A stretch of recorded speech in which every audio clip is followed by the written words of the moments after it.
We're not related though, so it's not even hot. Yeah. So, dude, I was feeling some kind of way today. I just felt like chilling and like just chatting with you guys, talking life, talking just anything I fucking want. Just like the you know, the classic old school streams. You know how I used to do them. I definitely want to talk about this Joker movie. Especially recently, I've been seeing like, so apparently they've screened it somewhere. I don't know exactly where, but it's out there, and people are already making comments on it. And they're on some. Okay, so like I am not. How do I put this? I believe that oversensitivity does exist. I don't think it's a prevailing problem. I think the problems that are fixed through progressive actions are way more important to solve than the problems that arise from it, like oversensitivity. I'd rather the whole world be oversensitive than the other way around, than people just being fucking terrible to each other, right? Today, or yesterday, last night, I saw a post saying, Joker's first reactions, Joaquin Phoenix loses his shit in a bold but incel-friendly origin story. They called it incel-friendly. And I read that, and I was like, wait, what do you mean incel-friendly? What's going on here? And then what they're saying, that, you know, the character, and I'm not spoiling because I've never seen it. Right? I've never seen it, so I can't be spoiling it for you. But I have a feeling that the Joker is a villain in this one. I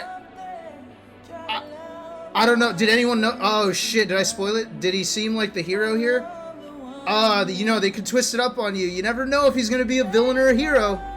So the take is, this is where I originally read it. Right? It says satire doesn't work if the satire is so underplayed, the people you are satirizing think it's actually a celebration of them. See also Fight Club. Now, I do agree with the Fight Club comment. Well, no, I agree with it in a certain sense, right? There's a lot of people in this world who will idolize some fucked up people or take on some kind of fucked up ideologies, specifically that villains or bad people in film or whatever partake in here. And, okay, so when I read this, I was like, well, one, is this actually a satire? I haven't seen it yet, so I don't know, but if it's a story about the Joker, then I see it more as a comic book movie about a villain, like an origin story. I don't know if you could call it satire.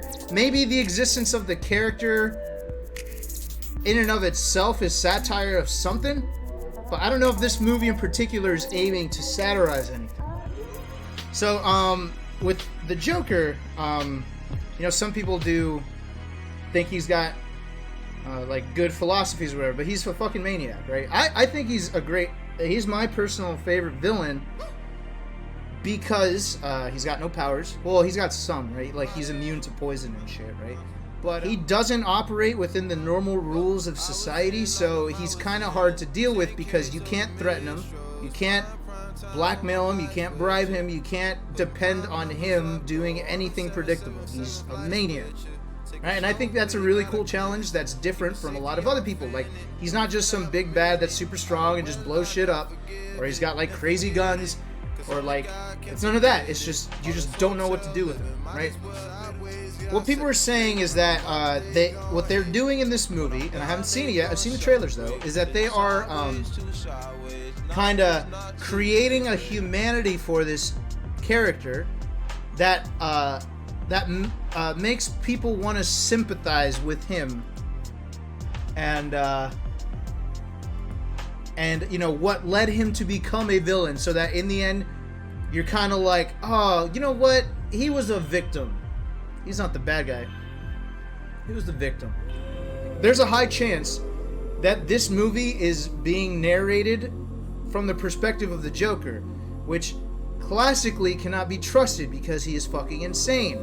And in some ways, he's probably romanticizing his own origin story.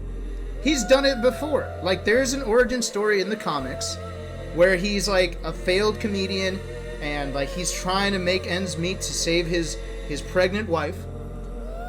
And then he just has one bad day where his wife is murdered or dies, and then the robbery that he's attempting goes way wrong, and like everything is just gone to shit, and then he goes fucking crazy, right?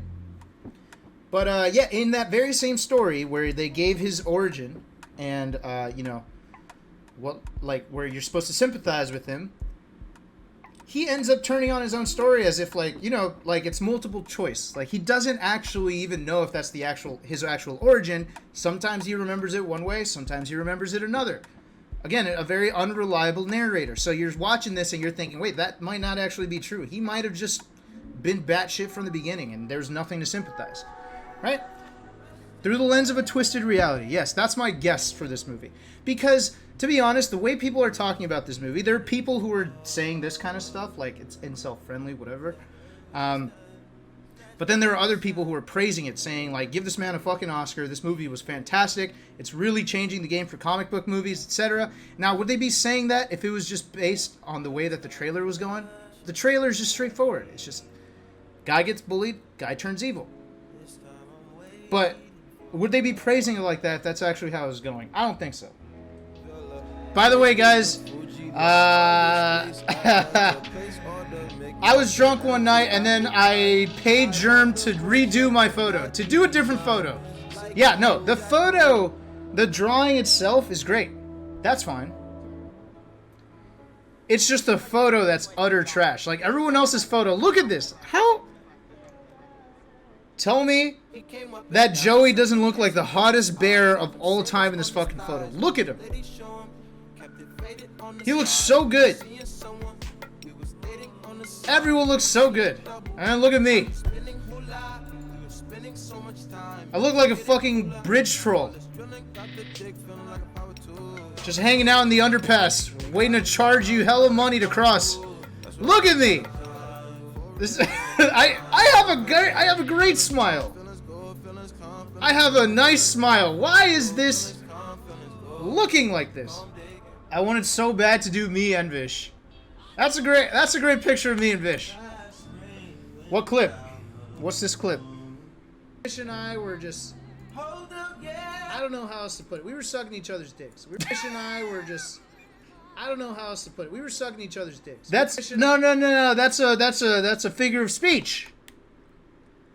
No. That's a figure of speech. Don't clip any of that. What was I doing?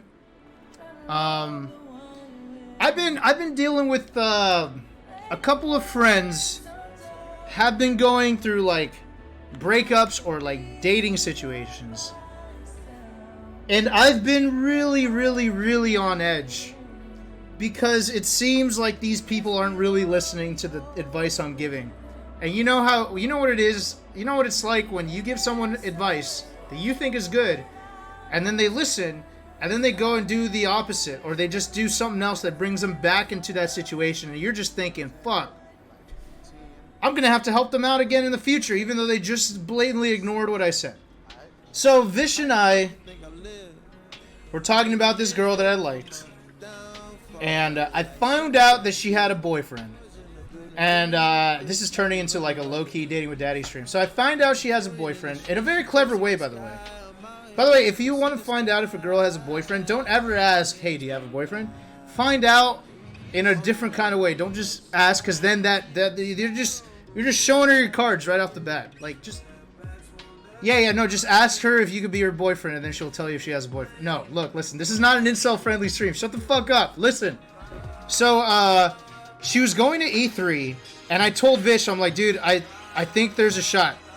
But I don't know if she has a boyfriend or not.